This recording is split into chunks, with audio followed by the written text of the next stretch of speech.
정부의 지소미아 종료 결정 이후 움직임에 대해서 중국 정부 역시 상황을 예의주시하고 있습니다. 무엇보다 한일 갈등이 안보 분야로 번지면서 동북아 정세에 어떤 파장을 미칠 것인가 하는 점에 주목하는 것 같습니다. 베이징 연결해 보겠습니다. 강성웅 특파원. 네, 베이징입니다. 네, 어제 이 시간 이 종료 결정 직후에도 관련 내용 전해주셨는데, 지금 중국 정부가 가장 관심을 갖고 있는 부분은 어떤 대목입니까? 네, 조금 전에 그 앵커께서 말씀하신 것과 마찬가지입니다. 안보 분야로 한일 갈등이 옮겨가면서 혹시 동북아 정세에 어떤 불안이 조성되지 않을까, 이런 것을 염려하는 그런 분위기가 느껴집니다. 어제 이 시간에도 저희가 짤막하게 전해드렸습니다만은 중국의 논평은 이제 그게 가장 최신이고 잠시 뒤에 한 번 더 나올 것 같은데, 현재까지는 중국의 입장은 이런 겁니다. 한일 간의 지소미아 문제를 풀어나가는 데 있어서 이것이 지역의 평화와 안정에 도움이 되고 또 제3자에게는 손해를 끼쳐서는 안 된다, 이런 입장입니다.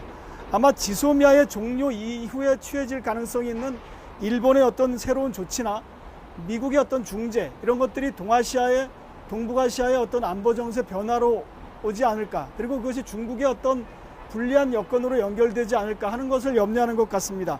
나아가서 제3자, 여기서는 이제 중국을 지칭하는 것으로 보이는데, 중국으로서는 자기가 손해보는 일이 생기면 안 되겠다라는 그런 경계심을 표현하고 있습니다. 아주 원론적인 얘기인데, 지소미아 때문에 어떤 동북아 정세가 바뀌면 중국으로서는 새로운 안보 환경에 대응해야 되기 때문에 이런 걱정을 하는 것 같습니다. 중국은 또 한일 양국이 대화를 통해서 견해 차이를 해소하기를 바란다, 이런 입장도 내놨습니다. 네, 중국 매체들은 어떻게 분석하고 있습니까? 대체로 사실 보도를 중심으로 하고 있습니다만은 그 분석 내용을 뜯어보면은 이것이 이제 한일 갈등이 경제 갈등에서 안보 분야로 옮겨가고 있다, 이런 분석을 밑에 깔아놓고 있습니다. 중국 관영 CCTV는 일본의 수출 규제 조치로 한일 간의 안보 정세에 큰 변화가 발생했고 한국이 일본과의 군사 정보 교류를 할 수 없다고 판단한 것이 이 지소미아 종료 결정이다, 이렇게 분석을 했고요. 관영 매체 성격의 환구시보도 한국이 지소미아의 유지가 국익에 부합하지 않는다고 판단해서 종료 결정을 내린 것이다, 이렇게 보도했습니다. 하지만 환구시보는 이번 결정에 미국도 실망했다, 이런 내용도 담았습니다.